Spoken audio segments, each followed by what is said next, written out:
তারিখটা মানে কিভাবে মানুষের জীবনটা ভালো থাকবে ওইটা সিঁদুর বিক্রি ভালো রইলে তো তারা ব্যবহার করবে।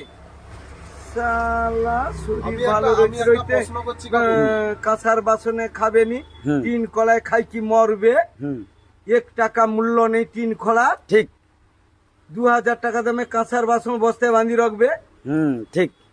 ব্রেনটা একলা একলা খলপা করলে হবে নি, ব্রেনটাকে ভালো রইতে তো ঠিক কন্ট্রোলে আনতে হবে, তবে যে কি শরীর ঠিক রইবে। ফ্রিজে রাখা হবে, সেটুকু টুকু টুকু আর কি খাওয়া হবে, ওকে বালের খাবার আমার। ফ্রিজের খাবার ভালো নেই, ঠিক একদম। এসি রুমে ফ্রিজে রাখি খাওয়া, এগুলা শরীরের প্রতি অন্যায়। ঠিক একদম রাইট। এখন তো অনলাইনে খাবার পাই যাবে। হ্যালো, আমাকে 500 টাকার একটা খাবার পাঠিয়ে দেবেন তো, লেসিকে ফ্রিজে ঢুকিয়ে দিলে 3 দিন বারকি বারকি খাবে, ওটা নিয়ম নয়। ঠিক। গ্যাসের রান্না যখন থাইলানি, মানুষ তখন বাঁচি থাইলানি।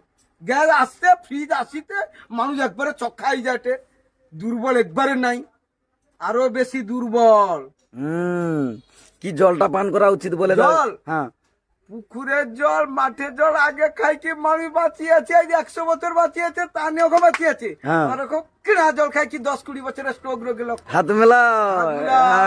কিনা জলের কোনো মূল্য নেই। ঠিক। এমন একটা মেডিসিন দিয়ে দেবে, ওটাই শরীর ক্ষতি করে রে। সাম্বারসুল যখন খাই কি হজম করতে পারবে নি, একলা একলা ঠিক জব্দ হয়ে যাবে। লাগাতার যার কেনা জল পেটে পড়েছে, সাম্বারসুলের জল বিয়ের পরে হজম হবে না। আর আমি পুকুরের জল খাই, 10 বছর খাইছি, 4 বার গা ধুই, 12-4-48 ঘন্টা জল অটোমেটিক শরীরে পড়ে। আমার চোখ মুখ কথা করি কি করি, শরীর ট্রিটমেন্ট। কাকু তাহলে এখনো তুমি পুকুরের জল খাও? আমি পুকুরের জল 4 বার 12-4-48 ঘন্টা খাই। যে পুকুর রোদ লাগেটে, যে পুকুরে আটলে পুকুর দেখি কি ঘোলুয়া জল, সব জল আমার দরকার। শালা মাটি সহ যাবে শরীরে, একলা শরীর আর্থিং ঠিক রয়ে যাবে। জুতা আছে 15-20 বছর। তাহলে সারাদিনে কবার খাও তুমি? 4 বার স্নান করি। আচ্ছা। আর 12-4-48 ঘন্টা পুকুরের জলটা শরীরে অটোমেটিক পড়ে। আচ্ছা। আর শীতকালে 3 বার স্নান করি। আচ্ছা। 12-3-36 ঘন্টা জলটা শরীরে দেওয়া হয়, পুকুরের জল। আচ্ছা। তাহলে আমি মানুষটা বাঁচিয়েছি, কথা কইটি কি করি।